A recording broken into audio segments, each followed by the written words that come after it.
Hello everyone, this is Kalyan और आज हम लोग बात करेंगे how to take over as a fresher third mate. देखो, ये सीरीज़ जो है कि हम लोग let's be a good third met.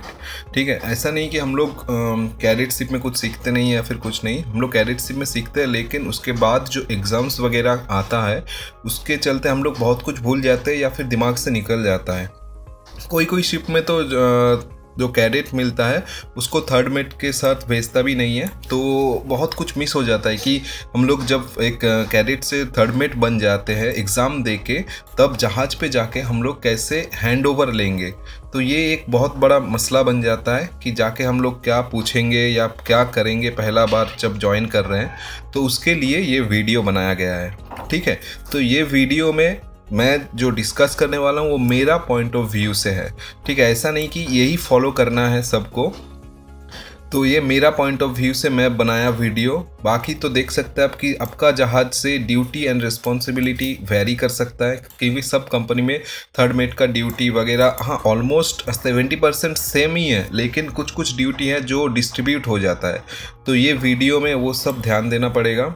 या फिर रिलीवर नॉट ऑन बोर्ड, तो मेरा फर्स्ट टाइम जब था कि लास्ट टाइम, उस टाइम पे मैं जब ज्वाइन किया मेरा रिलीवर ऑन बोर्ड नहीं था, क्योंकि उसका कुछ वो मेडिकल का इशू हो गया था, तो वो लास्ट पोर्ट ऑफ कॉल से ही साइन ऑफ कर दिया था। ठीक है, तो मैं एज अ फ्रेशर पहला बार ज्वाइन किया, ऊपर से कोई रिलीवर भी ऑन बोर्ड नहीं था। तो उस टाइम पे बहुत मुश्किल हो गया था, क्योंकि एकदम नया कंपनी है, पेपरलेस है, सब सॉफ्टवेयर के ऊपर बेस्ड किया था। ठीक है, तो इसको भी ध्यान देना चाहिए। पेपर वर्क में वेरी, मतलब कि पेपर वर्क मैं एक बार बात किया था एक थर्ड ऑफिसर से VHF से, उसमें क्या है LSA और FFA दोनों को बांट दिया गया था कि LSA अपना देखेगा सेकंड ऑफिसर LSA और FFA देखेगा थर्ड ऑफिसर। तो ऐसा भी होता है जहाज़ पे। ठीक है, और वो शायद मार्क्स क्लाइन का ही जहाज़ था, तो ये सब वेरी कर सकता है कि आपका पेपर वर्क आपके जो इस जहाज में किए हो नेक्स्ट कंपनी में वो सब नहीं कर, मतलब ये सब आपको ध्यान देना चाहिए। जो एक्सपीरियंस है वो सबको मालूम ही है, जो first time as a exam pass करके जा रहा है वो सब में ये सब वेरी कर सकता है। और एक पॉइंट है, your thinking procedure for taking over may be much better, मतलब कि आपका, मैं तो एकदम ये बनाया गया जो एकदम मतलब इजी गोइंग के लिए। ठीक है, ऐसा नहीं कि आपका मेरे से बेहतर प्रोसीजर हो सकता है, हाँ हो सकता है। मैं हमेशा बोलूँगा कि मेरा जो प्रोसीजर है उसको आप बस एक बार वीडियो देख के आपके अपने हिसाब से आइडिया बना लीजिए। ऐसा नहीं कि इसी को 100% फॉलो करना है, क्योंकि मेरा पॉइंट ऑफ व्यू और आपका point of view much better हो सकता है। मच मतलब बहुत ही बेटर हो सकता है। ठीक है, क्योंकि आपका अभी एग्ज़ाम चल रहा होगा, आपके पास बहुत सारा नॉलेज है, आपको और थोड़ा टाइम दे के और ये वीडियो देख के आप और कुछ बेहतर बना सकते हैं अपने लिए। ठीक है, तो ये सब पॉइंट में ध्यान में रखिएगा। बाकी ये जो आज का वीडियो है इसमें मैं क्या क्या डिस्कस करने वाला हूँ, इस पर मैं डिस्कस करने वाला हूँ पोर्ट का पेपर वर्क का, मतलब हैंडिंग ओवर के टाइम या फिर टेकिंग ओवर के टाइम आप कौन सा चीज़ पे ज़्यादा ध्यान दोगे। ठीक है, सब चीज़ पे ही ध्यान देना है, लेकिन अगर आपके पास कुछ ही घंटा बचा होगा या फिर कुछ एक दिन बचा होगा, तो मेन चीज़ कौन सा पे आप ज़्यादा ध्यान देंगे, ताकि वो नेक्स्ट दिन चला गया, आपका सेलिंग हो गया और आप ढूंढते रह गए कि ये सब किधर है। एक बार आप डायरी नोटपैड रखिए, ये सब पॉइंट जो मैं डिस्कस करने वाला हूँ एक कॉपी में लिख लीजिए। तो ये मतलब मिनिमम चीज़ है। सपोज आपके पास एक दिन है, तो एक दिन में तो आप सब कुछ हैंड ओवर या फिर डिस्कस नहीं कर सकते ना, क्योंकि एक दिन में आपका जो रिलीवर है वो उसको पोर्ट वर्क भी करना है, पोर्ट वॉच भी करना है, आपको भी उसके साथ रहना होगा। तो हमेशा कि एक दिन 24 घंटा ही वो आपको हैंडिंग ओवर नहीं करता रहेगा। ठीक है, तो मिनिमम से मिनिमम कौन सा चीज़ पे आपको ध्यान देना है वो मैं डिस्कस करने वाला हूँ। ठीक है, पहला आते हैं हम लोग पोर्ट पेपर। आप जहाज़ पे ज्वाइन कर लिए एज अ फ्रेशर, तो तुरंत ज्वाइन करने के बाद आपको बॉयलर सूट दे दिया गया होगा। आप आए नीचे या फिर शिप्स ऑफिस में या फिर कार्गो ऑफिस में आप आए, क्या करेंगे सबसे पहला चीज़। ठीक है, मतलब पेपर वर्क में आप क्या क्या करेंगे रिलेवेंट पोर्ट पेपर फोल्डर, मतलब सपोज आपका अभी है चेन्नई पे। ठीक है, तो वो चेन्नई में घुसने के लिए क्या क्या जो एक फ़ोल्डर बनाया होगा कि जो एजेंट है ईमेल किया होगा कि ये सब पेपर मुझे भेज दो, जैसा क्रू लिस्ट हो गया, MDO maritime declaration of health कहते हैं इसको। Vaccination list, port of call, ये सब एक लिस्ट भेजता है एजेंट, ठीक है। ये सब की मेरा चेन्नई में घुसने के लिए मुझे ये सब पेपर चाहिए। तो एजेंट जब भेजता है ये, हम लोग थर्ड ऑफिसर एक बेसिक मतलब इजी के लिए एक फोल्डर बनाता है पोर्ट पेपर का। तो आप जिस पोर्ट में ज्वाइन किए हो उस पोर्ट का पेपर देख लो। थर्ड ऑफिसर को पूछो कि जो इस पोर्ट का पेपर आप किधर रखे हो, वो आपको दे देगा या फिर दिखाएगा कि हाँ ये सब मतलब अराइवल पोर्ट पेपर है, ठीक है। आपको एक ध्यान देना होगा कि वो अराइवल का पेपर होगा जो आपको दिखाया गया होगा, क्योंकि डिपार्चर का पेपर आपको बनाना होगा क्योंकि आपका क्रू चेंज हो गया। तो सबसे पहले क्या करना होगा, क्रू लिस्ट अपडेट करना होगा आपको। वो सब जो साइन ऑफ करने वाला है उसको निकाल दो, बाकी आप लोगों का नाम डाल दो, पासपोर्ट वगैरह, सीमेन बुक, ये सब डाल दो।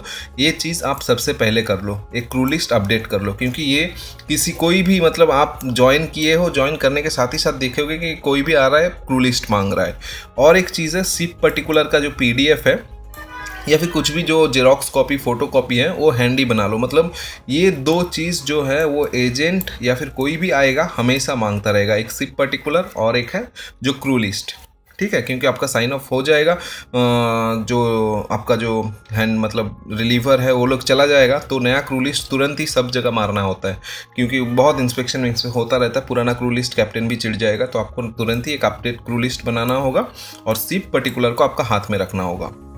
फिर क्या करेंगे पेपर वर्क पे, आपका डिपर्चर कंडीशन के लिए, क्योंकि वो जो थर्ड ऑफिसर आपको दे के जा रहा है वो अराइवल का फोल्डर दे के जा रहा है, फिर आपको डिपार्चर कंडीशन का बनाना होगा। डिपार्चर कंडीशन जैसे आपका क्रू लिस्ट मैंने बोल दिया, ठीक है। फिर बाकी सब धीरे धीरे अपडेट करना रहेगा, ठीक है, क्योंकि MDO maritime declaration of health भी चेंज हो जाएगा आपका। शायद ये नहीं मांगेगा, फिर भी आपको बना के रखना पड़ेगा कि आपका सब अपडेटेड क्रू लिस्ट, मतलब जो नया क्रू आया है उसके हिसाब से आपका पेपर वर्क रेडी है, ठीक है। फिर आप क्या पूछेंगे थर्ड ऑफिसर को कि इस पोर्ट पे कुछ रिक्विजिशन वो डाला है या फिर कुछ आने वाला है, ऐसा वो तो चला जाएगा। फिर आपको अगर कैप्टन बोला कि स्टोर आ रहा है, आपको मालूम ही नहीं होगा कि आपका स्टोर आ रहा है या नहीं, या फिर आएगा भी तो आपका कौन सा स्टोर आएगा। उसके लिए क्या करना होगा, उसको पूछो कि वो कुछ रिक्विजिशन डाला है या नहीं। अगर डाला है तो जो रिक्विजिशन का एक लिस्ट होता है वो उससे ले लो तुरंत कि ये मेरा लिस्ट है। अगर वो चला जाने के बाद मेरा रिक्विजिशन आ भी गया तो मेरे पास एक लिस्ट है, मैं उसको चेक करके कंफर्म कर सकता हूँ कंपनी को कि ये डाला था, ये मैं रिसीव किया, ठीक है। बाकी ये तो मैं बोली थी, अपडेट रिलेवेंट पेपर वर्क सब अपडेट करना चालू कर दो। Last 2 year port of call, vaccination list या फिर ये सब का आप जो एक्सेल सीट होता है वो सब उससे मांग लो या फिर देख लो उसका लोकेशन, तो आप तुरंत बना सकते हो, ठीक है। फिर क्या करेंगे, एक बिल बुक जो मूवमेंट बुक होता है ब्रिज का, उसका जो अराइवल कंडीशन, जब आप उस पोर्ट पे घुसे उसका अराइवल पेज का एक फ़ोटोकॉपी ले लो। उसके साथ क्या करोगे, जब घुसा था उस पोर्ट पे तो फिगर्स ले लो, फ्यूल फिगर्स और उसका फ्रेश वाटर फिगर्स, ये सब आप लिख के रख दो, क्योंकि छोड़ने के टाइम ये सब लगेगा कि अराइवल फ्यूल फिगर्स कितना था, तो डिपार्चर के टाइम, ड्राफ्ट सर्वे के टाइम लगेगा। और ये सब के लिए चीफ ऑफिसर या फिर जो ड्राफ्ट सर्वेयर आता है वो सब थर्ड ऑफिसर को भी पूछता है कि हमें फिगर्स चाहिए अराइवल का, वो बता दो, या फिर प्रेजेंट फिगर्स जो भी हैं। तो ये एक हम लोग क्या करते हैं, बिल बुक को ही नीचे लेके आता है, फिर वो गुम हो जाने का चांस रहता है, या फिर कभी भी ऊपर ले जाओ फिर नीचे आके ऊपर ले जाओ।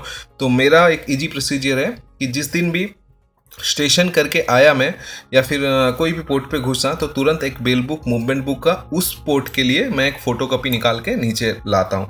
फिर उस फोटोकॉपी के ऊपर हम लोग लिख देते हैं जो प्रेजेंट फिगर्स है या फिर घुसने के टाइम जो फिगर्स था वो सब। ये एक इजी प्रोसीजर होता है, आपके हिसाब से आपको जो सही लगे वो आप भी कर सकते हैं। फिर क्या करेंगे, if next port of call is very close, मतलब कि ये पोर्ट छोड़ने के बाद ही आपका नेक्स्ट पोर्ट 2 दिन में घुसने वाला है, तब क्या करोगे, consult paper work status with reliever. उसको पूछो कि नेक्स्ट पोर्ट, जो आपका नेक्स्ट पोर्ट है उस पोर्ट के लिए क्या पेपर वर्क का स्टेटस है। मतलब एजेंट तो कुछ ना कुछ भेजा होगा कि पहला पोर्ट चेन्नई है, अगर दूसरा पोर्ट मेरा पारादीप हो गया तो पारादीप के लिए वो लोग क्या क्या भेजा है कि ये लिस्ट चाहिए होगा।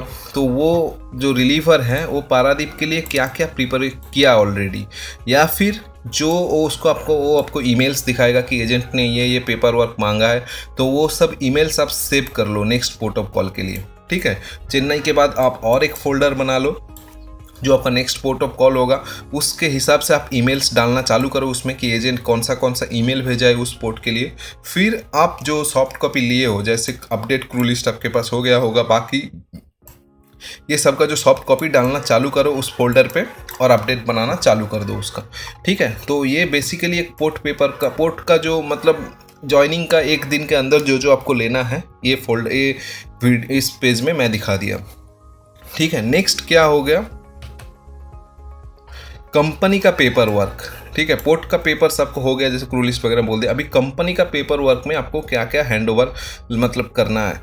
ठीक है, उसमें क्या होगा, अपडेट फैमिलियराइजेशन फॉर्म। ये बहुत ही, सपोज आपका 5 आदमी आप एक पोर्ट में ज्वाइन किए, 5 आदमी का आपको या फिर जो पुराना थर्ड ऑफिसर है या फिर chief of, basically safety officer chief officer ही उसका जिम्मेदारी पर रहता है कि सेफ्टी फैमिलियराइजेशन करे। और ये करने के बाद आपको तुरंत एक फॉर्म बना के उसी पोर्ट में अपडेट कर लेना चाहिए कि हाँ आप लोग मतलब आपका जो फैमिलियराइजेशन हुआ, ये तो मुंह के बात पे नहीं चलेगा ना, आपको पेपर रखना होगा तुरंत। तो क्या करेंगे आप, एक फॉर्म होता है उस आपको मालूम भी होगा कि फैमिलियराइजेशन फॉर्म कैडेट में भी आपका किया होगा, वो फॉर्म आप तुरंत रेडी करके रखो। वो फॉर्म कैसा, कुछ नहीं होगा, बस यही दिखेगा, जैसे मैं दिखाता हूँ अभी आपको। सपोज ये फैमिलियराइजेशन फॉर्म मैंने रखा है। ठीक है, ये मेरा फैमिलियराइजेशन फॉर्म था, ऐसा ही कुछ था। ऑन साइनर्स फैमिलियराइजेशन रिकॉर्ड, इसमें क्या होता है, सब है इसमें क्या क्या कंपनी चाहता है कि जो नया आता है वो फैमिलियराइज हुए। आप एक एक करके देख के डिस्कस कर सकते हो, लोकेशन पे ले जाके आप उसको ये कर सकते हो, या फिर आप नहीं मतलब जो आपको रिलीव कर रहा है या फिर जो चीफ ऑफिसर है, तो वो फॉर्म आप ले लो, क्योंकि थर्ड ऑफिसर का जिम्मेदारी होता है पेपर वर्क ये फैमिलियराइजेशन वाला। तो ये करके आप तुरंत नाम वाम डाल दो कि ऑन साइनर कौन है, उसका रैंक क्या है, फिर जो सेफ्टी ऑफिसर कौन आपको ट्रेनिंग कर रहा है, ये सब करके आप तुरंत साइन करके एक रेडी रख लो ये बस। ठीक है, तो ये हो गया आपका फैमिलियराइजेशन रिकॉर्ड। बाकी क्या होगा, ये आपका हो गया। इसके बाद क्या होगा, पीएमएस या फिर हार्ड कॉपी, पीएमएस आपका कौन सा सॉफ्टवेयर पे बनता है या हार्ड कॉपी पे बनता है। ठीक है, मेरा लास्ट जहाज पे ये था सॉफ्टवेयर पे था, और हार्ड कॉपी दोनों ही मेंटेन करते हैं। हार्ड कॉपी का कुछ कुछ फॉर्मेट है जो मेंटेन करना है, बाकी सब सॉफ्टवेयर पे हम लोग मेंटेन करते थे। तो उसका आप हैंडओवर ले लो कि आपका जो प्लान मेंटेनेंस शेड्यूल होता है उसके हिसाब से कौन सा सॉफ्टवेयर होगा, तो उसमें आपको 2-3 घंटा लगेगा, और ज़्यादा लग सकता है कि सॉफ्टवेयर का फैमिलियराइजेशन में। तो PAL भी हो सकता है, शिपनेट भी हो सकता है, बहुत सारा सॉफ्टवेयर है, कौन सा है। और हार्ड कॉपी तो आप पूछ ही लेंगे कि कौन सा आपको हार्ड कॉपी चाहिए या फिर कंपनी को चाहिए, ये सब। ठीक है, नेक्स्ट हो गया थर्ड ऑफिसर का वीकली इंस्पेक्शन रिपोर्ट। ठीक है, ये सब आपको मतलब ये आपका जिम्मेदारी है कि अगर आपको फ्राइडे ज्वाइन कर रहे हो तो वीकली इंस्पेक्शन बेसिकली हम लोग सैटरडे को करते हैं। तो सैटरडे में आप क्या कर, कैप्टन आपको पूछ लिया कि वीकली इंस्पेक्शन रिपोर्ट बना लिए, तो तब क्या करोगे, आपको फ्राइडे को ही पूछ लेना चाहिए था जो रिलीवर था कि क्या है मेरा वीकली हैंडओवर, जो वीकली इंस्पेक्शन रिपोर्ट वो क्या होता है, कुछ ऐसे दिखता है थर्ड ऑफिसर का।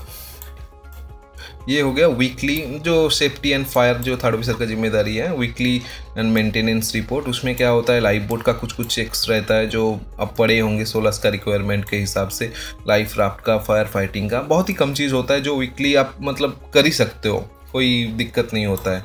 ठीक है, तो ये हो गया थर्ड ऑफिसर का वीकली इंस्पेक्शन रिपोर्ट, ऐसा कुछ बनता है।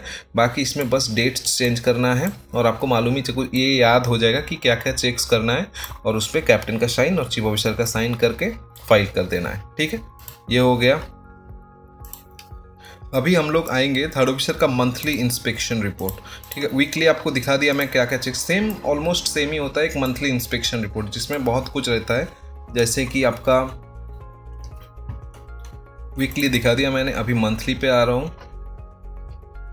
मंथली पे बहुत कुछ रहता है। ठीक है, उसमें भी सेम वही फायर एक्सटिंग्विशर्स वगैरह सब कुछ रहेगा। इसमें जो आपका सेफ्टी का पूरा चीज़ है, सेफ्टी और लाइफ सेविंग का, वो सब इसमें आ जाएगा। इसमें भी आपको हर मतलब जो जिस वीक पे आप जो जो काम कर रहे हैं, उसी दिन रात पे जब वॉच करने आ रहे हो तो उसको अपडेट कर दो कि आज मैं पोर्टेबल एक्सटिंग्विशर कंप्लीट किया, या फिर आप चालू किए कब से या फिर कंप्लीट किए कब से, उसका एक डेट, लास्ट डेट डाल देना कि ये मैं आज कंप्लीट किया। तो नेक्स्ट मेरा ड्यू हो जाएगा नेक्स्ट महीने का, ठीक है। 15/8 को मैं किया तो नेक्स्ट मैं करूँगा नेक्स्ट महीने का। ऐसा ही चीज़ रहता है, ये आप उससे हैंडओवर ले लो कि आपका जो अपडेटेड है कि नहीं लास्ट महीने का, वरना आप ही को बनाना पड़ेगा। वो जब चला जाएगा तो आप ही को उस महीने का बनाना पड़ेगा कि वो अपडेट करके रखा है कि नहीं। जब से आप लोग सपोज 25 को आप लोग ज्वाइन किए, उस महीने का तो आप पूरा मतलब 5 दिन आपके हाथ में है, 5 दिन में तो आप पूरा मंथली नहीं कर पाएंगे। उससे पूछ लो कि वो अपडेट करके रखा है कि नहीं, मंथली इंस्पेक्शन रिपोर्ट 25 तक उसका अपडेट है या नहीं। अगर नहीं किया है तो उससे डेट वगैरह ले लो कि कब का वो क्या क्या चेक्स किया है, बाकी ताकि आपको इजी पड़ जाए आपका नेक्स्ट जो रिपोर्ट है वो बनाने में, ठीक है। नेक्स्ट हम लोग आएंगे मंथली हो गया। अभी एक आता है क्वार्टरली इंस्पेक्शन रिपोर्ट। क्वार्टरली भी मतलब 3 महीना छोड़ छोड़ के आता है, ठीक है। क्वार्टरली में क्या आ गया, क्वार्टरली में बहुत कुछ कम रहता है, मतलब इसमें एकदम ऑल ओवर्स रहता है, ठीक है। ताकि जो केमिकल आपका फायरमैन एंड हाइड्रेंट ये सब मंथली में भी आएगा। क्वार्टरली में भी आपको एक मतलब फाइनल चेकअप करना है कि आप कुछ अगर मंथली मिस कर गए कुछ भी, ताकि क्वार्टरली में आप उसको ना मिस करें, ठीक है। तो ये हो गया आपका क्वार्टरली, वो भी ऑलमोस्ट सेम ही है। और उसको पूछ लेना कि किस हिसाब से आप लोगों का कंपनी 6 महीने का जो 6 मंथली रिपोर्ट भी आता है, एक मेरा कंपनी में था क्वार्टरली 3 महीना छोड़ छोड़ के। और मैं जब कैडेट था तब मेरा था, मैंने देखा था थर्ड ऑफिसर बना था 6 मंथली, उसमें क्वार्टरली नहीं था। तो उसके हिसाब से पूछ लो आपकी कंपनी का क्या पॉलिसी है क्वार्टरली रिपोर्ट्स के लिए, ठीक है। ये आपका हो गया क्वार्टरली। ये बेसिकली 3 PMS कवर कर लिया हमने। अभी नेक्स्ट क्या आता है, safety and expedition date report. ये थर्ड ऑफिसर का बहुत ही इंपॉर्टेंट एक चीज़ है, ठीक है। क्योंकि आप ही होंगे जो HRU का मालिक होंगे जहाज़ पे, आप ही होंगे जो लाइफ बोट का फर्स्ट एड किट या फिर जो फूड रेशंस ये सब आप हैंडल करेंगे। अगर आप ज्वाइनिंग के टाइम आपको मालूम नहीं पड़ता है कि कब जो लाइफ बोट का आइटम्स है या फिर जो रेस्क्यू बोट का आइटम्स है उसका एक्सपायरी डेट कब है, बाद में जाके आपको बहुत, क्योंकि आप एक जहाज़ पे ज्वाइन किए, सेटल होते होते आपको बहुत टाइम लग जाएगा, 1-2 हफ्ता 3 हफ्ता तक आप बस ढूंढते ही रहोगे किधर क्या है। अगर आपको पहला दिन ही एक रिपोर्ट वो बना दिया या फिर आप कुछ कुछ चीज़ पे ध्यान दे के उसको पूछ लिए कि भाई मेरा इस चीज़ का एक्सपायरी डेट कब आ रहा है, कि मुझे 1 महीने के अंदर तुम जाने के बाद ही मुझे रिक्विजिशन बनाना है या फिर सबका डेट अभी बहुत बाकी है, तो ये एक पूछ लेना चाहिए। ये मेरा कंपनी बहुत एक अच्छा फॉर्म दिया था, जो कुछ दिखता है इस तरीके का एक एक्सेल सीट होता है, ठीक है। इसमें मैक्सिमम थर्ड ऑफिसर का चीज़ या फिर जो बाकी ऑफिसर्स का भी होता है, जैसे FFLB एनुअल एग्जामिनेशन कब हुआ, उसका एक्सपायरी डेट कब है, फूड रेशंस का क्या क्या उसमें है या फिर जो उसका एक्सपायरी डेट कब है, एंटी सी सिकनेस टेबलेट का एक्सपायरी डेट कब है। तो ये देख के आपको एक ईजी हो जाएगा कि चलो भाई मेरा जो इस बार का वॉयज है या फिर मेरा जो कॉन्ट्रैक्ट है उसमें मुझे ये ऑर्डर नहीं करना पड़ेगा। आपको कुछ ऑर्डर करना पड़ा, आप उसको मार्क कर दीजिए, उसको रेड मार्क कर दीजिए कि ये मुझे इस महीने पे एक रिमाइंडर हो जाएगा आपको कि ये मुझे ऑर्डर करना है, ठीक है। जैसे आपका सब कुछ HRU लाइफ राफ्ट में लगा रहेगा, EPARB में रहेगा, VDR का रहेगा, तो ये सब का एक्सपायरी डेट कब है सब कुछ इस फॉर्म में आ जाता है। इमर्शन सूट का एयर प्रेशर टेस्ट कब किए थे लास्ट, उसका जो एक्सपायरी डेट कब है, जिससे इसमें नॉट एप्लीकेबल होगा, ठीक है। तो ये सब एक एक्सपायरी डेट पे आ जाता है। जैसे MOB सिग्नल का ये बैटरी का जो एक्सपायरी डेट होता है, सब कुछ कवर हो जाता है। ये बहुत ही एक अच्छा चीज़ है LSA और FFA हैंडल करने वाले थर्ड ऑफिसर के लिए। इसमें मैक्सिमम से मैक्सिमम चीज़ कवर कर जाता है, ठीक है। तो ये हो गया एक्सपायरी डेट रिपोर्टिंग फॉर्म। तो ये भी मैं आपको बोल दिया कि ये कितना हेल्पफुल रहेगा अगर आप उसको पहला दिन ही पूछ लिए कि थर्ड ऑफिसर भैया मुझे बोल दो कि मेरा जो इक्विपमेंट्स है उसका एक्सपायरी रिसेंट एक्सपायरी सबसे पहले कौन सा है, ठीक है। ये हो गया। बाकी status of ship certificates form, हाँ थर्ड ऑफिसर चला गया, कैप्टन अब आपको पकड़ा देगा शिप सर्टिफिकेट का जो फोल्डर 1 2 3 ऐसा नंबर दिया रहेगा, ठीक है। एक में जो मेन चीज़ है वो कवर करेगा, उसमें कुछ नहीं आ रहा है उसमें 2 में आएगा, फिर सेफ्टी और गियर्स वगैरह के लिए 3-4 भी हो सकता है। ये एक बेसिक कंसेप्ट है कि शिप सर्टिफिकेट कैसे रखा गया। आप कैडेट शिप में भी देखे होंगे कि 3-4 फोल्डर है, कैप्टन थर्ड ऑफिसर के साथ ये कर रहा है, एक number folder, 2 number folder, 3 number, तो ये होता है। ठीक है, अभी ये फॉर्म आपको चाहिए। थर्ड ऑफिसर को पूछ लो कि मुझे अपडेटेड फॉर्म दे दो, क्योंकि कैप्टन नहीं सुनेगा कि आप ये चीज़ हैंड ओवर नहीं लिए कैप्टन, वरना आपको फिर से पहले से करना पड़ेगा। सब जो सर्टिफिकेट्स हैं वो सब आपको फिर से चेक करना पड़ेगा। एक ऐसा बेसिक एक सर्टिफिकेट्स रहता है ऐसा वाला, जिसमें 1 2 3 ये जो देख रहे हैं आप, इसी के हिसाब से वो फोल्डर में सेव किया गया है। ठीक है, जो आपका वो 1 नंबर 2 नंबर करके रहता है, हर फोल्डर जब खोलेंगे आप, जो मतलब हार्ड फोल्डर, हार्ड कॉपी, तो 1 नंबर पे रहेगा। ये ऐसा चेंज हो सकता है, लेकिन इस हिसाब से ही मतलब जो 1 2 3 करके इधर रखा गया है वैसे ही सेव होगा आपका जो हार्ड कॉपी, जो आपका कैप्टन के कैबिन में ही रहता है हमेशा।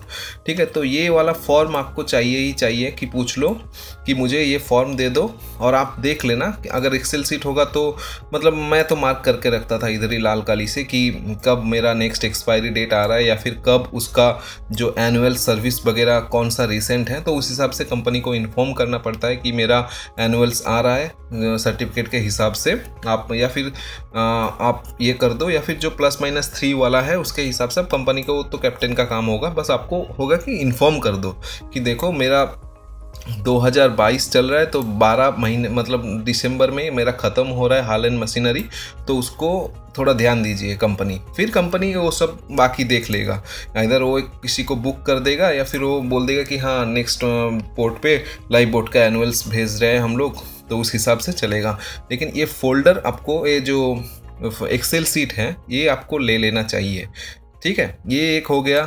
फिर सेफ्टी एंड रेडियो का भी अलग होता है, एनुअल्स, हाइड्रो टेस्ट, ये टेस्ट वो टेस्ट, सब कुछ इसमें आ जाएगा। गैस एनालाइज़र का टेस्ट, LRIT, इसमें सब इस मतलब सेफ्टी और रेडियो का आ जाएगा कि रेडियो स्टेशन लाइसेंस कब ख़त्म हो रहा है, ये सब बहुत इंपॉर्टेंट होता है। ठीक है, तो ये सब आपको ले लेना चाहिए। और एक होगा गियर्स के लिए, इसके लिए आप चीफ ऑफिसर से बाद में डिस्कस कर सकते हैं कि मुझे गियर्स का ये मिला, क्योंकि बेसिकली ये जो वायर्स का सर्टिफिकेट्स है ना, ये सब चीफ ऑफिसर के पास रहता है, फिजिकल सर्टिफिकेट्स, ओरिजिनल सर्टिफिकेट्स, क्योंकि वो उनको दिखाना पड़ता है हमेशा इधर उधर, तो उनका एक अलग फोल्डर हो सकता है कि वायर्स का सर्टिफिकेट्स या फिर ये सब, तो उनके साथ एक बार डिस्कस कर लेना चाहिए, या फिर तो अपना कैप्टन है, कैप्टन साहब हैं, उनसे भी एक बार डिस्कस कर सकते हैं आप। ठीक है, कि सर ये सब जो वायर्स कौन देख रहा है, सर्टिफिकेट्स का डेटिंग्स वगैरह सब आप देखोगे कि कब हो रहा है ख़त्म, आपको इन्फॉर्म करना है, लेकिन फिजिकली हैंडल कौन कर रहा है उस टाइम पे। ठीक है, तो ये आपको डिस्कस कर लेना चाहिए। बाकी ये हो गया, मैंने बोल दिया कि इसमें क्या क्या है। Drill matrix and drill report form. Drill matrix क्या होता है, कंपनी एक मैट्रिक्स भेजेगा आपको कि मुझे अगस्त के लिए ये ड्रिल करवा के दो जहाज पे, बोल के 5 ड्रिल दे देगा, इशू कर देगा, या फिर 5-6 कुछ भी, वो ड्रिल आपको करना होगा।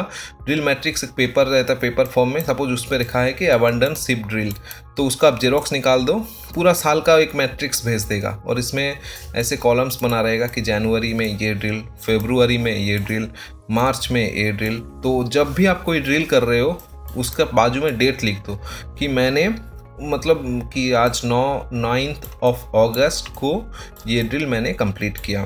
फिर अबंडन के बाद आ गया कि मैन ओवरबोर्ड ड्रिल, उसी महीने का सेम, तो एक सैटरडे आप ये किए, सपोज़ आप 9 तारीख को वो किए, तो 16 तारीख को नेक्स्ट सैटरडे को आप ये ड्रिल किए, तो नेक्स्ट बाजू में लिख दो कि 16 तारीख को एक, ऐसे ऐसे हर चीज़ ख़त्म होना चाहिए। ठीक है, जो कंपनी भेज रहा है ड्रिल मैट्रिक्स, और उसी के साथ आपको ड्रिल रिपोर्ट फॉर्म बनाना होगा कि हाँ ये ड्रिल जो किया, डेट तो लिख दी आपकी, ये मैं कंप्लीट कर दिया इस डेट पे, उसका रिपोर्टिंग फॉर्म, मतलब आपका इवैल्यूएशन क्या हुआ उस ड्रिल पे, उसके लिए ड्रिल रिपोर्टिंग फॉर्म रहता है, बहुत ही इजी रहता है, मतलब बनाया हुआ ही रहता है ऑलमोस्ट। ड्रिल में तो कुछ चेंज नहीं होता, क्योंकि ड्यूटीज़ वगैरह ऑलमोस्ट सेम ही रहता है, बस आपको टाइम चेंज करना है, या फिर जो लोकेशन वगैरह, कैप्टन का नाम वाम, वो सब चेंज करना है, बाकी ऑलमोस्ट इसमें सेम ही रहता है, कुछ घबने मतलब लोचा वाला काम इसमें कुछ नहीं है, बहुत ही ईजी रहता है। ठीक है, ये हो गया।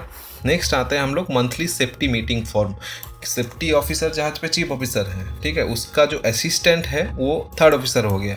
अभी ये जो सेफ्टी, ये आइदर कैप्टन का पेपर वर्क पे रहता है या फिर चीफ ऑफिसर का रहता है। ठीक है, इन दोनों में, ये थर्ड ऑफिसर का नहीं रहता, लेकिन as a assistant safety officer ये थर्ड ऑफिसर को ही बनाना पड़ता है, क्योंकि हर मीटिंग में थर्ड ऑफिसर रहता है, तो चीफ ऑफिसर का वैसे भी बहुत काम रहता है, तो ये सब छोटा मोटा चीज़ पे ध्यान नहीं देता है। वो डिस्कस करेंगे सेफ्टी, जो आपका कुछ भी आ रहा है, मतलब ईमेल्स वीमेल सब कुछ डिस्कस करेंगे कि ये सर्कुलर आया है, ये वो आया है, लेकिन उसको याद रख के एक मीटिंग फॉर्म के हिसाब में बनाना वो थर्ड ऑफिसर कर सकता है। ऐसा कुछ काम नहीं है, क्योंकि ईमेल्स वगैरह आप ही करते हो, कौन सा सर्कुलर्स आ रहा है, किधर पायरेसी अटैक रिपोर्टिंग आ रहा है, तो ये सब डिस्कस हो जाता है। बस उसको एक एक्सेल शीट में आपको डाल के एक फॉर्म बनाना है कि हाँ इस महीने में हम लोग ये चीज़ डिस्कस किया। ठीक है, तो ये हो गया सेफ्टी फॉर्म। ये थर्ड ऑफिसर का ही मैंने देखा है कि थर्ड ऑफिसर ही बनाता रहता है। ठीक है, नेक्स्ट है बॉन्ड स्टोर स्लॉप, या फिर इसको हम लोग स्लॉप चेस्ट इन्वेंटरी भी कहता है। Slop chest bond store same ही हो गया। ज्वाइनिंग के साथ आपका पेपर वर्क सब हो गया। बॉन्ड स्टोर का आपको एक इन्वेंटरी या फिर आपको एक बार उनके साथ घूम लेना चाहिए। जो थर्ड ऑफिसर उसको हैंडल कर रहा है उसका एक इन्वेंटरी ले लो कि प्रेजेंट इन्वेंटरी मुझे दे दो, कितना पैसे का जो बॉन्ड स्टोर अभी मेरा मतलब अवेलेबल है बॉन्ड स्टोर पे, उसके साथ एक बार टैली कर लेना चाहिए। एक बार बस राउंड कर लो कि हाँ मेरे पास इतना कोल्ड ड्रिंक्स का जो केस है, इतना पीनट्स है। एक बार बस, अगर आपको पास टाइम है तो आप फिजिकली सब चेक कर लो। अगर टाइम नहीं है तो पोर्ट में ऐसा बहुत मतलब टाइम नहीं मिलेगा आपको कि सब कुछ एक एक चीज़ देख के पैसे का हिसाब करके, अगर है तो कर लो, वरना कैप्टन से सर से डिस्कस कर लो कि सर बॉन्ड स्टोर का अभी मैं क्या करूँ।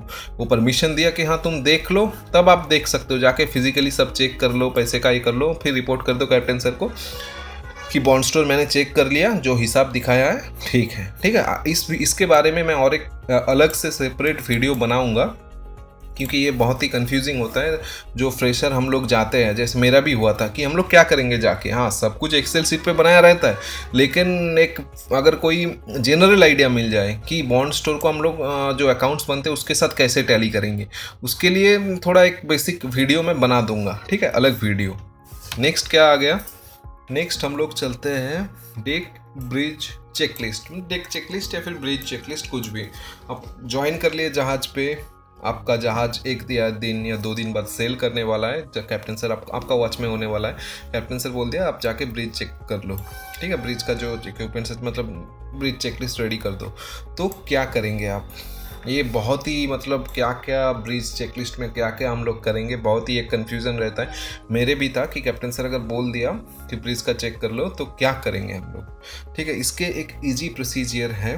क्या है वो, थर्ड ऑफिसर से मांग लो कि भाई मेरा pre arrival, pre departure, pre जो चीज़ है, पायलट कार्ड, ये सब का एक मुझे फोल्डर दे दो, या फिर आपका जो एक्सेल शीट है कहाँ पर सेव है मुझे बोल दो। फिर आपका डिपार्चर चेकलिस्ट आप खोल दो, उसका एक प्रिंट आउट निकाल लो। आप जाके, ज़्यादा कुछ नहीं होता है इसमें, पूरा चेक कर लो। ठीक है, इसके लिए ये मतलब एक वीडियो में मैं समझा नहीं सकता, क्योंकि मेरे इक्विपमेंट्स इसके लिए चाहिए, क्या क्या आपको करना पड़ेगा। लेकिन आप अगर इसके थ्रू गए आपको सब कुछ मिल जाएगा। आपका लोकेशन डालना है, डेट डालना है, टाइम डाल दिए। फिर एक एक चीज़, has the passage plan for intended voyage commitment, मतलब ये थर्ड सेकंड ऑफिसर का काम है। आप एक डिश पे देख लो कि जो आपका डाला हुआ है, जो आपका प्लान मतलब पैसेज है, वो एक डिश में अपडेट किया है कि नहीं, या फिर relevant charts nautical publication second officer से पूछ लो। फिर ऑल वेदर मतलब सब कुछ आपको मिल जाएगा कि रडर, अगर आपको लगा कि इको साउंडर दिया हुआ है, आप तुरंत इको साउंडर ऑफ किया रहेगा पोर्ट पे, या फिर आप कुछ भी होगा तो आप जब भी मार रहे हो एक चालू कर दो। कन्फ्यूज़न में मत रहो कि ये दिया हुआ है जब छोड़ेगा तब मैं चालू करूँगा, आप भूल जाओगे। ठीक है, विंडो वाइपर्स एक बार उसको देख लो कि उसका बटन किधर है। एक बार देख लिए, ढूंढ लिए पहले, मतलब हाथ में टाइम रहते हुए, तो आपको इमरजेंसी में आप मतलब अगर आपका सेलिंग हो गया ना, तो आपको अंधेरे में ही, अगर रात में हुआ अंधेरे में ही काम करना पड़ेगा। तब आप लाइट जाल के ये सब ढूंढ नहीं पाओगे, बहुत मुश्किल होगा और कैप्टन चिढ़ जाएगा आपसे। ठीक है, तो आप पहले से देख लो कि मेरा ये जो ऑप्शन दिया हुआ है इसमें, इसका हर चीज़ का लोकेशन किधर है मैं जानता हूँ। ठीक है, तो ये सब एक बार एक प्रिंट निकाल दो इसका, और उसको मतलब गो थ्रू कर लो कि पूरा जो दिया हुआ है पॉइंट्स इग्नोर ना करके सब जगह कहाँ है आप देख लिए, बस आपका काम ख़त्म हो गया। ये बहुत ही ईजी है। इसका एक आप फोल्डर बना सकता है कि pre arrival, pre departure, pilot card, कब एंकर कर रहा है, रेस्ट्रिक्टेड विजिबिलिटी, ये सब एक ही फोल्डर में आप डाल दिए। ठीक है, तो आपका बहुत काम आसान हो जाएगा। ऐसा नहीं आपको हर टाइम पे ढूंढना पड़ेगा।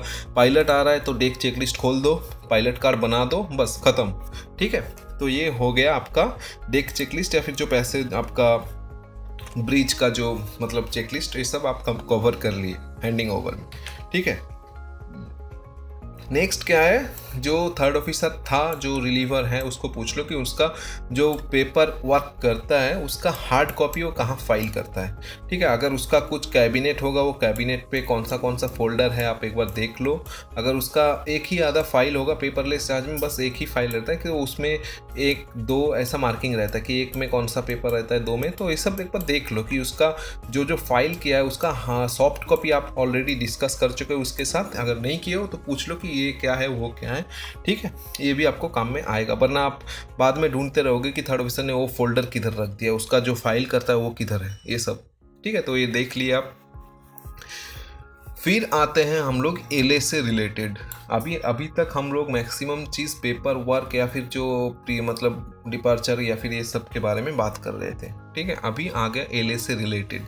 सबसे पहले आप पूछ लो, मतलब एलए से और एफएफ ये दोनों में ही काम में आएगा, मैं अलग से बनाया, लेकिन ये चीज़ जो बोल देता हूँ, एलएसए और एफएफ का जो आईएमओ सिंबल्स होता है, मतलब स्टिकर्स, फायर हाइड्रेंट के लिए जो ऐसा ग्रीन कलर का लुमिनेटिंग जो रहता है, वो सब स्टिकर्स का इन्वेंटरी या फिर वो सब स्टिकर्स का लोकेशन किधर है, ठीक है। तो आप उसको, या फिर आपके पास इसका बहुत सारा स्पेयर्स होना चाहिए, ऐसा नहीं कि एक आधा ही है, क्योंकि ये कभी भी ख़त्म हो सकता है। स्टिकर्स का लाइफ बहुत छोटा रहता है, ठीक है। एक बारिश में भी खुल के जा सकता है या फिर बहुत दिन तक रह जा सकता है। तो पूछ लो कि उसका इन्वेंटरी का क्या हालत है, कितना है आपके पास, या फिर कौन सा ख़त्म हो गया तुरंत मंगवाना पड़ेगा, ये सब आप उसको पूछ लो। फिर हम लोग आते हैं एलएसए का मेन जो टॉपिक्स है, क्या क्या आपको हैंड ओवर लेना है, ठीक है। ब्रिज से चालू करते हैं। ब्रिज पायरोटेक्निक्स, लोकेशन किधर है उसका, क्योंकि वो सब कैबिनेट में घुसा रहता है, कौन सा कैबिनेट पे रखा है, हाँ बेसिक आपको स्टिकर्स मिलेगा उसमें, लेकिन आप एक दो दिन में तो अगर कैप्टन पूछ ले कि तुम लोग देख लिए, तुम बोलोगे हाँ, बोला किधर है, फिर ढूंढता रहोगे। सबसे अच्छा है कि थर्ड ऑफिसर को लेके जाओ ब्रिज पे, किधर रखा है उसका लोकेशन देख लो, कितना नंबर पे रखा हुआ है वो देख लो, और उस सब का एक्सपायरी डेट देख लो। अगर बहुत दूर है, 5-6 महीना है, 1 साल है, ठीक है। अगर 2-3 महीने का अंदर आ रहा है तो आपको नोट डाउन करना पड़ेगा कि हाँ ये चीज़ पे मुझे ध्यान देना है, क्योंकि ये और 1-2 महीने में ख़त्म हो जाएगा, तो उससे पहले मुझे ऑर्डर करके हाथ में रखना है या फिर कंपनी को इन्फॉर्म करना है, ठीक है। फिर लाइन थ्रोइंग अपरेटस, उसका लोकेशन, कितना नंबर है, मतलब हाउ मेनी पीसेस है, और उसका एक्सपायरी डेट वेट सब देख के सेम प्रोसीजर, अगर नियरेस्ट डेट है तो अलर्ट हो जाना चाहिए।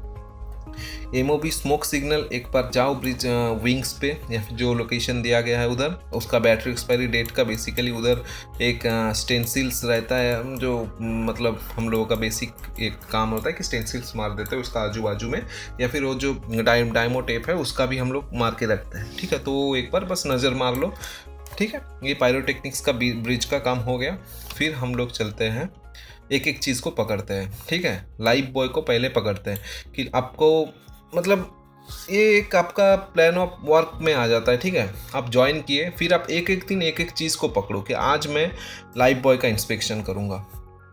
इंस्पेक्शन में अगर आपको मतलब हाथ में सब कुछ होना चाहिए ना, ऐसा नहीं कि इंस्पेक्शन कर लिया, नोट डाउन कर लिया, ख़राब है, आपको उस मतलब अगर कुछ ख़राब मिला उसको चेंज करने के लिए आपके पास स्पेयर्स भी होना चाहिए ना, वरना तो कोई काम का नहीं होगा इंस्पेक्शन, ठीक है। तो एक बार पूछ लो कि कितना सारा लाइफ बॉय है, वरना आपको जो लेंथ के हिसाब से मालूम ही चल जाएगा, या फिर जो प्लान में है मालूम चल जाएगा। फिर भी पूछ लो कि कितना लाइफ बॉय हम लोगों के पास है थर्ड ऑफिसर को, और कोई नया स्पेयर है हम लोगों के पास, होता है बेसिकली एलएसए लॉकर में रहता है। अगर नहीं है तो पूछ लो उसको कि क्या हाल है, जो नया मतलब कंपनी नहीं दिया या फिर हम लोगों के पास जो था वो सब यूज कर चुके हैं, ये सब पूछ लो।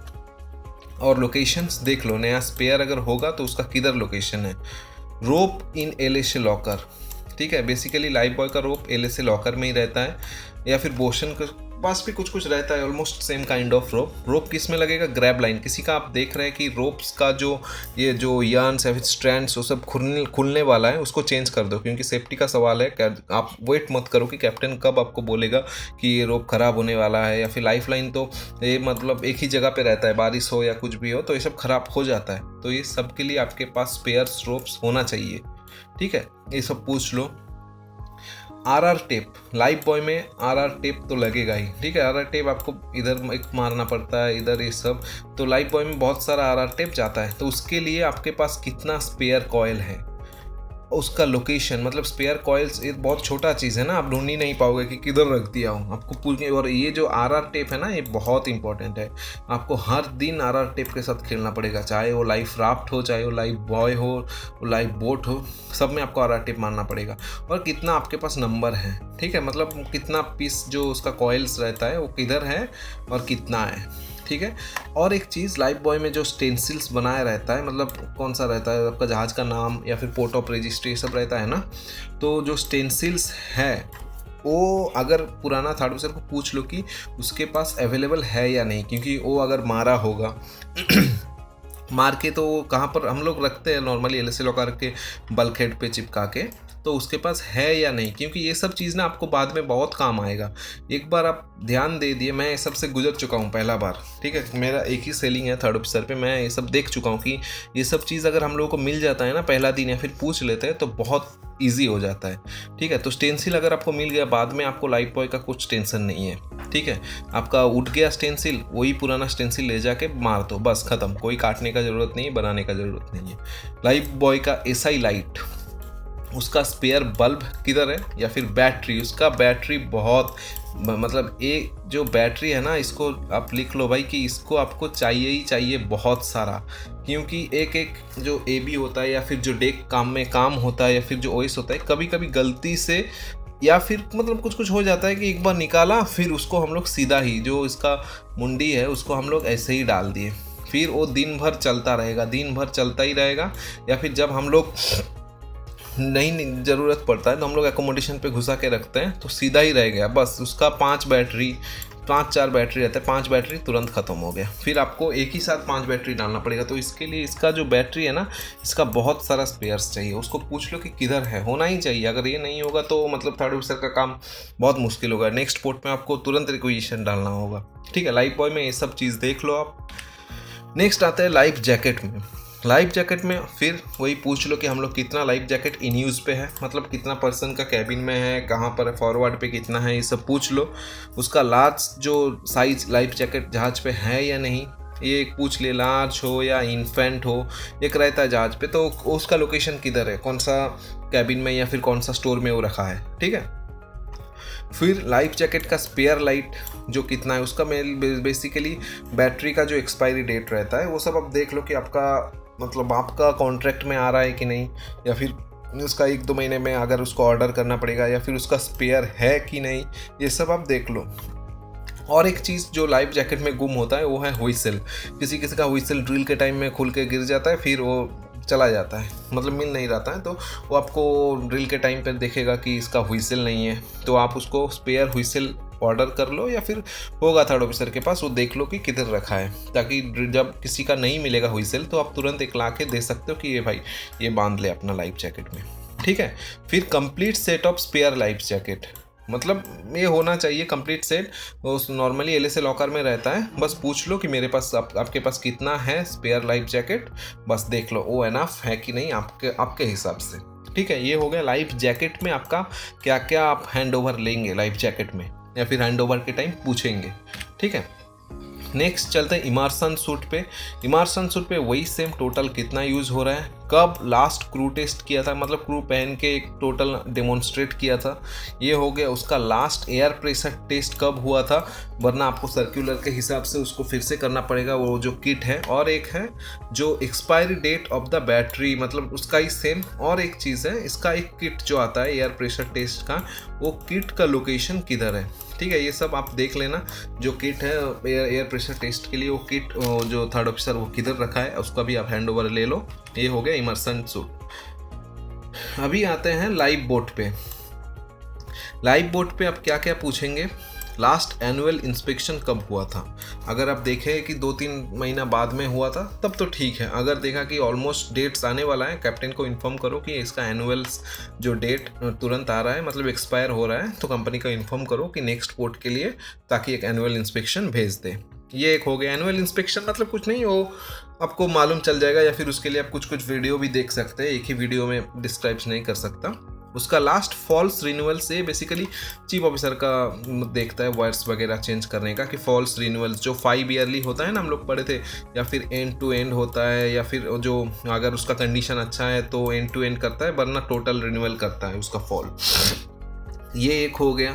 लास्ट 3 मंथली कब मैन्यूवर किए थे, कौन सा पोर्ट में लास्ट उसको पानी में उतार के उसको मैन्यूवर किए थे। अगर एक्सपायर हो गया, कैप्टन को इन्फॉर्म करना पड़ेगा कि सर 3 महीने का जो ये था एक्सपायर हो गया, अभी हम लोगों को तुरंत किसी एंकरेज या फिर जो सुइटेबल कंडीशन देख के लोअर करना चाहिए।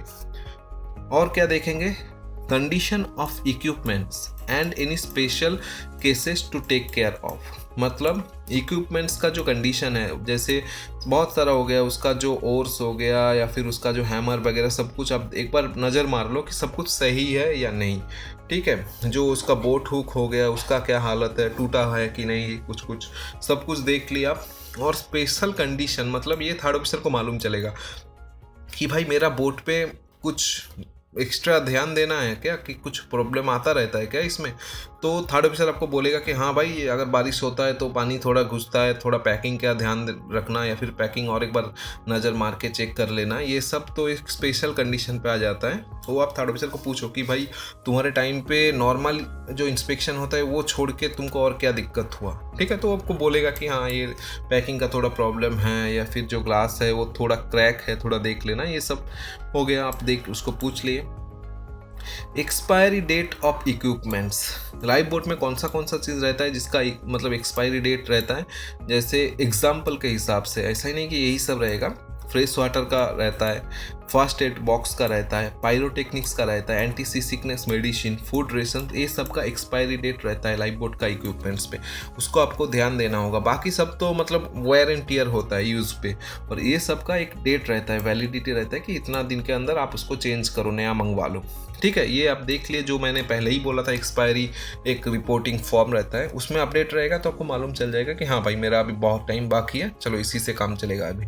और which is very coming soon, मतलब कौन सा अगर एक्सपायरी डेट है तो सबसे पहले किसका आ रहा है, फर्स्ट एड का आ रहा है तो एक फर्स्ट एड बॉक्स उसके लिए आपको रिक्विजिशन रेडी रखना पड़ेगा। उसका नंबर देख के सब रेडी रख दो, जब भी टाइम आएगा बस ऑर्डर कर दो, नेक्स्ट पोर्ट पे आपको मिल जाएगा, आप रिप्लेस कर देंगे जब भी उसका एक्सपायरी डेट हो रहा है तब से। ठीक है, ये हो गया लाइव बोट में आप क्या क्या हैंड ओवर लेंगे उससे। ठीक है, नेक्स्ट आते हैं हम लोग लाइफ राफ्ट में क्या क्या आप करेंगे।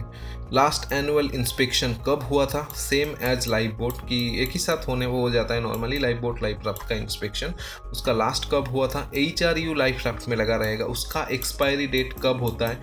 ठीक है, ये आप देख लिए, आपके पास एक्स्ट्रा स्पेयर है या नहीं वो आपको मालूम चल जाएगा, थर्ड ऑफिसर बोल देगा, लोकेशन उसका देख लीजिए। फॉरवर्ड लाइफ राफ्ट इसका मतलब ये बहुत खुल के इधर उधर होता रहता है ना, तो आप एक बार जाके उसको देख लो कि हाँ मेरा फॉरवर्ड जो लाइफ राफ्ट है उसका कंडीशन, उसका स्टेंसिल्स, उसका सब कुछ ठीक ठाक है, उसका स्टिकर्स जो लाइफ राफ्ट का प्रोसीजर्स है वो सब ठीक है, तो बस मालूम चल जाए। वरना आप चले गए और देखे भी नहीं फॉरवर्ड पे जाके, और मतलब कुछ डैमेज मिला या फिर कुछ हुआ तो बाद में आप ही के ऊपर आ जाएगा कि आपके वजह से ये सब हुआ है। फिर एक चीज़ है, कैपेसिटीज पूछ लो कि भाई मेरा फॉरवर्ड में कितना है, 6 कैपेसिटी या कितना है, या फिर पीछे कितना है 16, ये सब आप पूछ लो तो आपको बेसिक नॉलेज तभी मिल जाएगा। एक ही वर्ड पूछ लो कि कैसे कैपेसिटी क्या है, तो थर्ड ऑफिसर आपको बोल देगा और आपका एक ही दिन में सब मतलब एक फैमिलियराइजेशन भी हो जाएगा। ठीक है, तो ये हो गया लाइफ राफ्ट में आप क्या क्या हैंड ओवर लेंगे। फिर रेस्क्यू बोट, रेस्क्यू बोट में क्या पूछेंगे, इक्विपमेंट्स किधर रखा है, क्योंकि रेस्क्यू बोट का इक्विपमेंट्स हम लोग बोट के अंदर नहीं रखते। बोट मतलब LSA लॉकर या फिर जो मतलब नियरेस्ट पॉसिबल प्लेसेस है जहाँ से आप तुरंत ला सकते हो, उस प्लेस में एक बॉक्स के अंदर नॉर्मली हम लोग एक मतलब मेन यूज़ होगा, हम लोग रखते हैं, थर्ड ऑफिसर का प्रैक्टिस होता है कि एक बॉक्स के अंदर हम लोग रख देते हैं कि रेस्क्यू बोट इक्विपमेंट्स करके लिख देते हैं, फिर उसके अंदर रेस्क्यू बोट का जो इक्विपमेंट्स है हम लोग स्टोर करके रखते हैं। ठीक है, तो वो इक्विपमेंट उस जहाज़ पे थर्ड ऑफिसर कैसे मेंटेन किया है, मतलब किधर रखा है, उसका लोकेशन देख लो। और क्या देखोगे, उसका इन्वेंटरी पेपर्स देख लो कि जो है मेरा हिसाब से सब कुछ है या नहीं। उसका स्पेयर्स में क्या क्या है, स्पेयर में क्या, जैसे आपको एक्सटिंग्विशर्स भी आता है तो वो सब का स्पेयर है या नहीं। एक्सपायरी डेट जैसे मैं लास्ट टाइम लाइफ बोट का भी बताया था, उसका भी अगर होगा तो इसका फर्स्ट एड आउटफिट रहता है तो उसका देख लेना। और ये लास्ट टाइम लोअर कब किया था रेस्क्यू बोट, लाइफ बोट के साथ ही किया था या फिर इसका पैर, मतलब कभी कभी होता है कि लाइफ बोट कर दिया लेकिन रेस्क्यू बोट का हम लोग नहीं कर पाते क्योंकि रेस्क्यू बोट का जो साइड्स होता है उस साइड पे बर्थिंग हो गया तो हम लोग फ्री फॉल कर सकते हैं लेकिन लाइफ बोट नहीं कर सकते। तो ये सब पूछ लेना कि बाकी है या ड्यू है, तो हम लोग, तो आप एक ट्राई कर सकते हो कि नेक्स्ट टाइम हम लोग लोअर कर देंगे इसको। ठीक है, ये हो गया रेस्क्यू बोट में आपको क्या क्या हैंड ओवर करना है। नेक्स्ट आते हैं एफएफए रिलेटेड। अभी एलए से मैं मैक्सिमम ट्राई किया कि शॉर्ट टाइम में आप क्या क्या हैंड ओवर पॉइंट्स रखेंगे। एलए से में मैं ट्राई किया कि मैक्सिमम कवर कर दिए। अभी एफएफए में आपको क्या क्या करना होगा। पोर्टेबल फायर एक्सटिंग्विशर्स पहले आपका आएगा, मतलब या फिर आप पहले इसको ही पकड़ सकते हैं कि एक एक चीज़ आपको पकड़ के उसका क्वेश्चन बनाना होगा। ठीक है, पोर्टेबल फायर एक्सटिंग्विशर आप पकड़े तो जो रिलीविंग थर्ड ऑफिसर है उसको आप पूछें कि लास्ट एनुअल कब हुआ था उसका, वो उसको बोल देगा कि मेरा पोर्टेबल फायर एक्सटिंग्विशर का एनुअल इंस्पेक्शन इस डेट पे हुआ था और अभी बहुत बाकी है। फिर एक चीज़ बहुत इंपॉर्टेंट है, इसका स्पेयर स्टिकर्स, जो जब भी एनुअल्स हो जाता है ना पोर्टेबल फायर एक्सटिंग्विशर्स का, तो उसमें जो कंपनी एनुअल इंस्पेक्शन करके जाता है वो लोग एक स्टिकर्स मार के जाता है कि मेरा ये कंपनी का नाम है, ये इस पोर्ट में हम लोग इस फायर एक्सटिंग्विशर का किए और उसका नेक्स्ट डेट, और वो कुछ दिखेगा ऐसा। मैं दिखाता हूँ आपको, आपके लिए रखा है मैंने एक फ़ोटो, एक मिनट। हाँ, सपोज इसमें क्या दिखा रहे हैं, एक एक्सटिंग्विशर के लगा हुआ बॉडी में मतलब एक स्टिकर्स है कि यूनिटी फायर कंपनी ने किया था, उसका एड्रेस ये है जो है और उसका टेलीफोन नंबर, फिर डेट मतलब कौन सा नेक्स्ट सर्विस कब है, कब किया था, मैक्सिमम वेट क्या क्या चेक किया, ये सब चेक करके वो लोग एक स्टिकर्स मार के जाता है। कभी कभी क्या होता है, सपोज आपका एक साथ 50 एक्सटिंग्विशर का हो रहा है, एक में ये स्टिकर्स नहीं लगाया तो वो लोग एक करता है कि हाँ भाई मेरा सब कुछ हो गया, मैं ये स्टिकर्स नहीं मार के मतलब मिस हो जाए तो आपके लिए मैं स्पेयर स्टिकर्स और 10 पीस दे रहा हूँ, अगर किसी में मिस हो गया होगा तो आप बाद में मार लेना। वो एक थर्ड ऑफिसर और जो इंस्पेक्टर आता है एनुअल्स का, उसके अंदर का बात चलता है। ठीक है, तो आप उससे 10 एक्सटिंग्विशर का स्टिकर्स ले लिए, लेकिन वो थर्ड ऑफिसर को पूछ लो कि भाई ऐसा कुछ स्टिकर्स रखा है आपके पास है जो लास्ट टाइम एनुअल्स करके गया था, ताकि आपको बाद में अगर किसी का स्टिकर्स नहीं मिला या फिर स्टिकर्स जो ख़राब हो गया, उठ गया, तो आप उस पर लगा सकते हैं दोबारा स्टिकर्स, अगर आपके पास होगा। नहीं होगा तो बस वो मतलब उसको अभी कोई ये नहीं रहा कि आप मतलब फिजिकली कि उसका इंस्पेक्शन हुआ है। ठीक है, फिर क्या करेंगे, स्पेयर एक्सटिंग्विशर्स का लोकेशन, या फिर आपका कौन सा मतलब स्पेयर एक्सटिंग्विशर है अलग से, या फिर उसका पाउडर फॉर्म या फिर लिक्विड फॉर्म आपको स्पेयर कैरी करता है, तो उसका क्या हिसाब है उसको पूछ लो कि मेरे पास जो एक्सटिंग्विशर्स है complete set of spare extinguisher है या फिर मेरे पास पाउडर स्पेयर के वजह से पाउडर रखा है या फिर लिक्विड रखा है। ये आप थर्ड ऑफिसर को पूछ लो। Have life boat rescue boat का, लाइफ बोट रेस्क्यू बोट का बेसिकली छोटा छोटा होता है, तो उसका आपके पास जो थर्ड ऑफिसर जा रहा है उसको पूछ लो कि उसका स्पेयर है आपके पास, अगर है तो किधर रखा है। ठीक है, फिर और एक चीज़ लगेगा, स्पेयर का एक्सटिंग्विशर्स मतलब spare securing belts for extinguisher. अभी देखो एक्सटिंग्विशर्स को सिक्योर करने में आपको एक ही चीज़ लगेगा, वो है ऐसा वाला, सपोज आप मेंटेनेंस पे जा रहे हो एक्सटिंग्विशर्स का, एक्सटिंग्विशर तो बेसिकली ऐसा क्रेडल पे रहेगा, क्रेडल ख़राब होगा तो फिटर है उसके लिए, फिटर उसको फिट कर देगा वेल्डिंग मार मार के। और एक चीज़ रहता है जो ये बेल्ट हो गया, ये बेल्ट आपको सिक्योरिंग करेगा आपका क्रेडल से एक्सटिंग्विशर्स को। तो आपके पास ये बेल्ट अभी बकल जो है इसका ख़राब हो जाता है कभी कभी, तो उसके लिए मेन एक्सटिंग्विशर्स का जो मेंटेनेंस है ये बेल्ट आपके पास रहना चाहिए, ए वाला बेल्ट। तो ये बेल्ट हम लोग थर्ड ऑफिसर लोग बहुत सारा मंगा के रखते हैं क्योंकि हमेशा ख़राब होता ही रहता है। इसका जो ये पोर्शन है ना ये सब लूज हो जाता है, लॉक नहीं होता है, एक्सटिंग्विशर लटकता रहता है। ठीक है, तो आप पूछ लो कि भाई जो एक्सटिंग्विशर्स का हम लोग मेंटेनेंस करेंगे उसका जो सिक्योरिंग बेल्ट्स का मुझे स्पेयर्स दे दो, है या नहीं बोल दो। अगर नहीं होगा तो आपको नोट करना पड़ेगा कि मुझे ये तुरंत ऑर्डर करना पड़ेगा। ठीक है, स्पेयर एक्सटिंग्विशर का स्टोरेज कैबिनेट नॉर्मली एकोमोडेशन पे लटकता हुआ रहता है क्रेडल पे, और डेक पे कैसा रहता है, डेक पे पानी वानी मारता है ना, तो डेक पे हम लोग ऐसा रहता है, एक एक्सटिंग्विशर्स का बॉक्स रहता है ऐसा, या फिर जो फाइबर का होता है वैसा। तो ये बॉक्स स्पेयर्स होना चाहिए, अगर तूफान आया इसका ये वो खुल गया ढक्कन तोड़ देता है, ठीक है। तो अगर या फिर काम चल रहा है, पानी मार रहा है, डेक वॉश चल रहा है, एक इसमें लग गया, टूट गया, तब क्या करोगे? टूटा हुआ ही लेके जाओगे क्या? तो तुरंत पीएससी एक कमेंट्स डाल देगा इसमें। तो इसके हम लोगों का बस स्पेयर्स रहना चाहिए ऐसा वाला बॉक्स का। तो थर्ड ऑफिसर को पूछ लो कि वो वाला जो स्पेयर कैबिनेट या फिर जो स्टोरेज बॉक्स है आपके पास या नहीं, ठीक है। फिर क्या करेंगे, पोर्टेबल फोम एप्लीकेटर। ये एक चीज़ होता है जो इंजन रूम में रहता है, बेसिकली दो तीन जगह रहता है, 2 जगह। तो इसका बेसिक यूज़, क्योंकि कंपनी कभी कभी ईमेल करेगा कि ये बहुत दिन हो गया, इसका कुछ इंस्पेक्शन नहीं हुआ, एक बार देख लो काम कर रहा है कि नहीं। अभी आप गए देखे कि ये तो एकदम नया चीज़ है, इसको ट्रेनिंग में भी नहीं सिखाया, तो आप थर्ड ऑफिसर को पूछ लो कि भाई इसका बेसिक यूज़ कैसे करेंगे। तो बस कुछ नहीं होगा, वो आपको दिखा देगा कि भाई मेरा, अगर चाहिए तो आप एक गूगल करके जा सकते हो कि इसका यूज़ कैसे करेंगे, वरना आप थर्ड ऑफिसर को पूछ लो कि भाई इसको यूज़ कैसे करेंगे हम लोग, ठीक है। तो आपको मालूम चल जाएगा कुछ ही मिनट में कि मुझे ये ऐसे यूज करना है, ठीक है। तो ये हो गया पोर्टेबल एक्सटिंग्विशर्स का आपको क्या क्या हैंडओवर लेना चाहिए, ठीक है, ये हो गया। नेक्स्ट हम लोग चलते हैं फायरमैन सिस्टम। अभी हम लोग आ जाते हैं फायर लाइन पे। पहला चीज़ पूछो कि इमरजेंसी फायर पंप का लोकेशन किधर है, फॉरवर्ड पे है या इंजन रूम बॉटम प्लेटफॉर्म में है, किधर है, या फिर दो लोकेशन पे है, ये पूछ लो। आइसोलेटिंग वाल्व का डेक पे लोकेशन किधर है। ड्रेन वाल्व्स का जो फायर लाइन जाता है, ड्रेन वाल्व रहता है ना बर्फ़ के, ताकि बर्फ़ ना जमे उसके अंदर जो पानी रह जाता है, ये चारों का लोकेशन आप पूछ लो, ठीक है। बहुत इजी, बाद में आपको बोसन को या फिर किसी और को पूछना नहीं पड़ेगा कि ये सब किधर है, ठीक है। लोकेशन जान लिए आप। फिर क्या करेंगे, फायर होज, मतलब ये देखो मैं कैसे डिवाइड किया कि मैं जब इंस्पेक्शन में जाता हूँ तब मुझे क्या क्या चीज़ ज़रूरत पड़ता है, उसके हिसाब से मैं हैंडओवर प्रिपरेशन किया, ठीक है।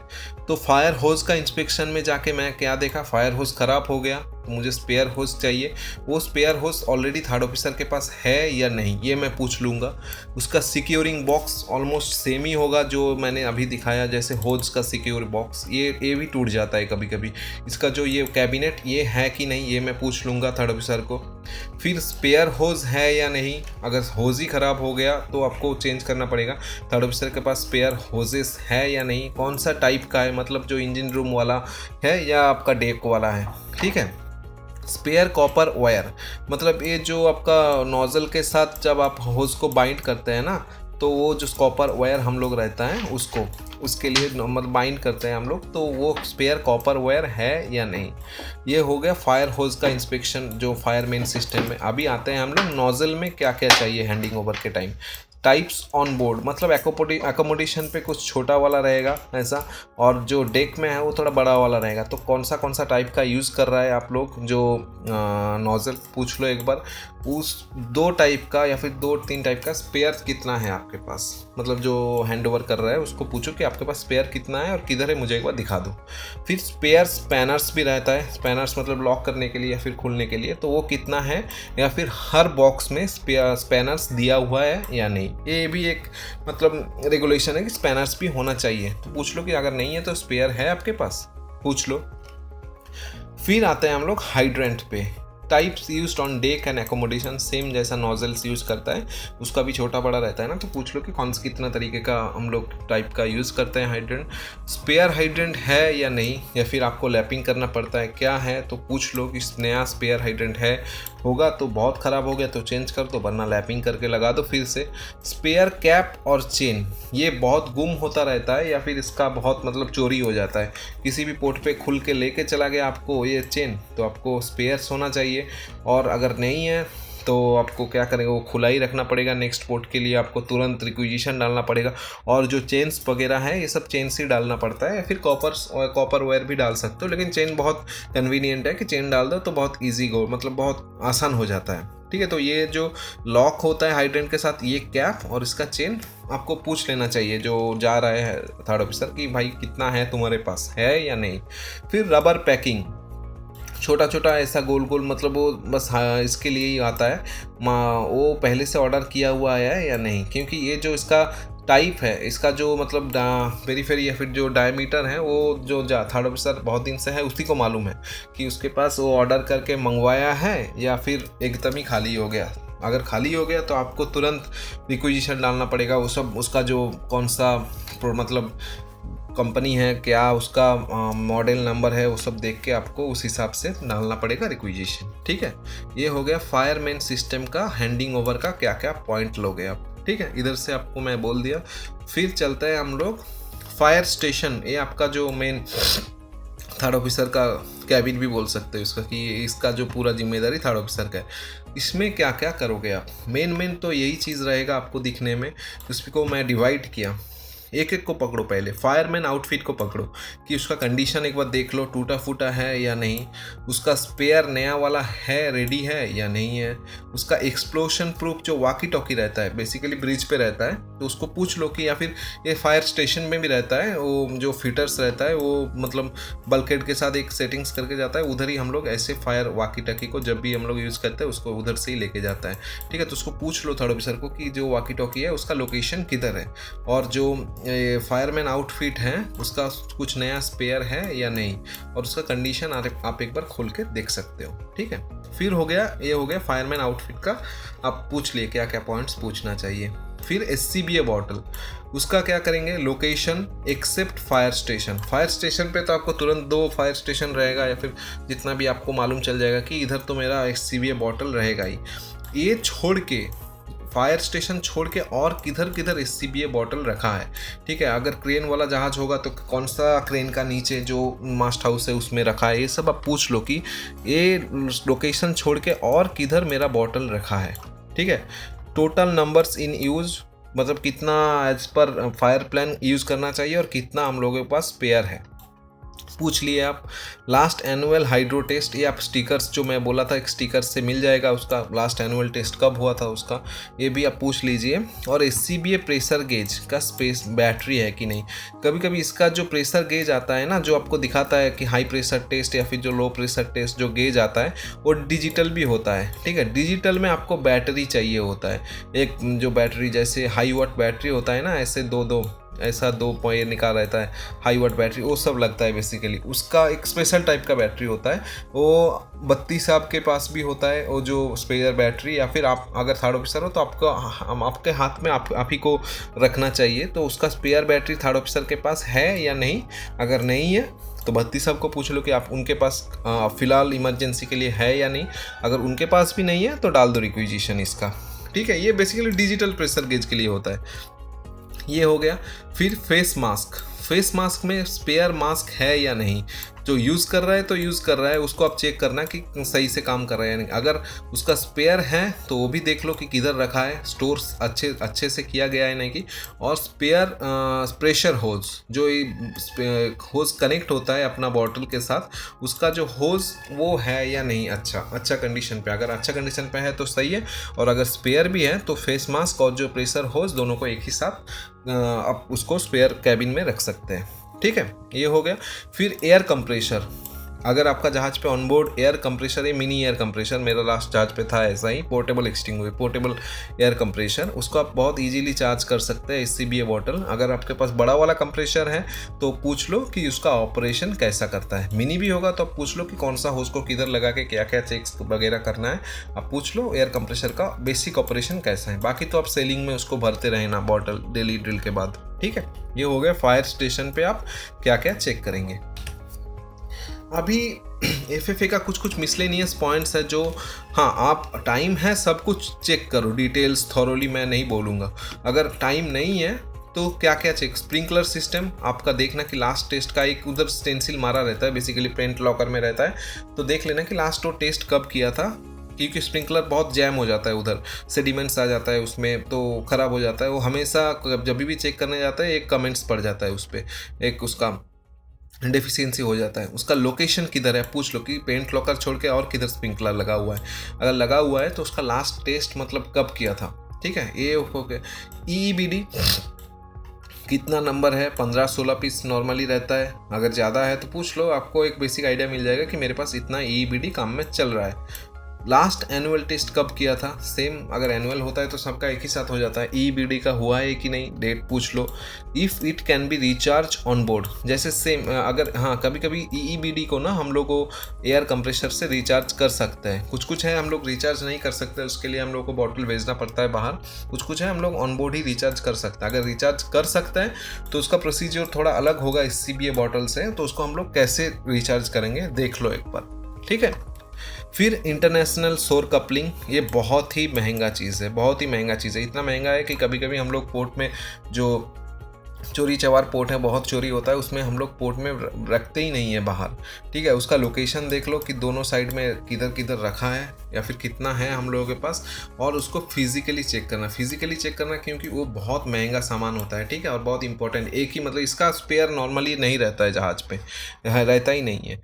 तो फिजिकली चेक कर लिए, आपको मालूम चल जाएगा कि आपके पास नाट या फिर जो गास्केट सब कुछ है और अच्छा कंडीशन पे है, वरना आपके ऊपर ब्लेम आ जाएगा, ठीक है। और फायर वॉलेट नॉर्मली आप देखे होंगे जो लंबा वाला फायर प्लान रहता है, उसके अंदर क्रू लिस्ट रहता है, उसके अंदर स्टोरेज प्लान भी रहता है, कभी कभी उसके अंदर फायर प्लान का जो लैमिनेटिंग फॉर्म वो सब रहता है ताकि पानी ना घुस जाए। उसका लोकेशंस पूछ लो, ताकि आप तो ज्वाइन कर लिए, आपको क्रू लिस्ट चेंज करना पड़ेगा, तो आपको कितना जगह टोटल फायर वॉलेट है तो उस हिसाब से आपको प्रिंट लेके जाना पड़ेगा कि 5 जगह है तो आज मैं फायर वॉलेट का चेंज कर देता हूँ, 5 कॉपी लेके जाता हूँ, 5 कॉपी 5 जगह डाल दूंगा। तो पूछ लो कि कितना लोकेशंस पे हम लोग का फायर वॉलेट रखा है, तो उस हिसाब से मैं लेके जाऊँगा और उस हिसाब से मैं चेंज कर दूँगा, ठीक है। ये एक मिसलेनियस चीज़ें से और भी बहुत कुछ है, जैसे कि मैं बोला आप बहुत एक्सपीरियंस हो सकते हो, आपका हैंडिंग ओवर स्टाइल बहुत अच्छा हो सकता है। मैं बस एक आइडिया दे रहा हूँ कि मुझे क्या क्या हैंड ओवर पे मतलब बेसिक चीज़ें क्या क्या मैं ध्यान दूँ। 1 दिन होगा, 2 दिन होगा, बहुत कम टाइम होगा, तो मेन क्या क्या चीज़ पे मैं ध्यान दूंगा, ठीक है। और एक क्या है, अगर हाँ तो कभी कभी सोपे चीफ ऑफिसर के अंडर आ जाता है, जैसे मैं पहले ही डिस्कस किया कि काम में डिफरेंस हो सकता है, कभी कभी थर्ड ऑफिसर करता है, कोई जहाज़ पे चीफ ऑफिसर करता है, तो ये सब रहता है। ये मेरा लास्ट जहाज पे फ्लैग्स नॉर्मली थर्ड ऑफिसर का जिम्मेदारी रहता है, लेकिन मेरा लास्ट जहाज पे ये था सेकंड ऑफिसर देखता था, ठीक है। अगर आपका जहाज पे सोपेप का होगा तो एक दिन में आप सोपेप में क्या देखोगे, उसका स्टोर में विजिट करोगे, कंडीशन देख लोगे, इन्वेंटरी देखोगे आपका कि जो इन्वेंटरी जो मंथली इन्वेंटरी का फॉर्म उधर दिया हुआ है कि नहीं, या फिर थर्ड ऑप्शन ने अपडेट किया है कि नहीं, और उसका कुछ जो रिक्विजिशन वो इस पोर्ट के लिए डाला है कि नहीं, अगर डाला है तो इस पोर्ट में आ रहा है कि नहीं, ये सब आप एक बार पूछ के कंफर्म कर सकते हो। बाकी तो इसमें उतना कुछ नहीं कर सकते, वेल्ड एंड पंप्स वगैरह देख के एक बार सेटिस्फाई हो जाओ, क्योंकि इतना डिटेल्स में चेक करने का टाइम नहीं मिलेगा, ठीक है। और फ्लैग्स में क्या करोगे, फ्लैग्स का जो पिजन होल या फिर जो इन्वेंटरी है एक बार देख लिए आप। बाकी नेक्स्ट पॉसिबल वॉयज इन्फॉर्मेशन पूछ लो सेकंड ऑफिसर से या फिर जो थर्ड ऑफिसर जा रहा है उससे, ताकि कौन सा कंट्री पे नेक्स्ट जा रहा है आपको मालूम चल जाएगा, और वो सब कंट्री का फ्लैग्स आपके पास है या नहीं पूछ लो थर्ड ऑफिसर से। अगर वो बोला कि फ्रांस पे जा रहा हूँ, फ्रांस का है या नहीं, अगर इंडिया पे जा रहा है, इंडिया का है या नहीं, मतलब 1 2 3 करके पूछ लो कि अगर मेरा पहला पोर्ट ऑफ कॉल इधर से निकल के फ्रांस पे जाएगा, फिर जाएगा इंडिया, फिर जाएगा बांग्लादेश, आप देख लिए इन्वेंटरी की बांग्लादेश का नहीं है, लेकिन बांग्लादेश का अभी मैं जाऊँगा 15 दिन बाद, तो ये 2 पोर्ट पे आपको एजेंट आएगा, उस एजेंट से आप ऑर्डर कर दो कि मुझे बांग्लादेश का फ्लैग दे दो भाई, कोई भी पोर्ट पे जो कन्वीनियंट रहेगा आपके खातिर, उस हिसाब से आपको मतलब वॉयज इन्फॉर्मेशन आपको याद रहना चाहिए कि फ्लैग इन्वेंटरी में काम में आएगा। अगर नहीं होगा तो ऑर्डर कर लेना, बस यही चीज़ देखना होता है ये दोनों में। ओके, तो ये था मेरा जो मैंने बोला कि मेरे हिसाब से हैंडिंग ओवर कैसे किया जा सकता है अगर कम दिन होगा या फिर हम लोग जब फ्रेशर थर्ड मेट पे ज्वाइन करते हैं, ठीक है। Thank you guys for watching my video. If you like this video, please hit the subscribe button, like and share with your friends. Thank you.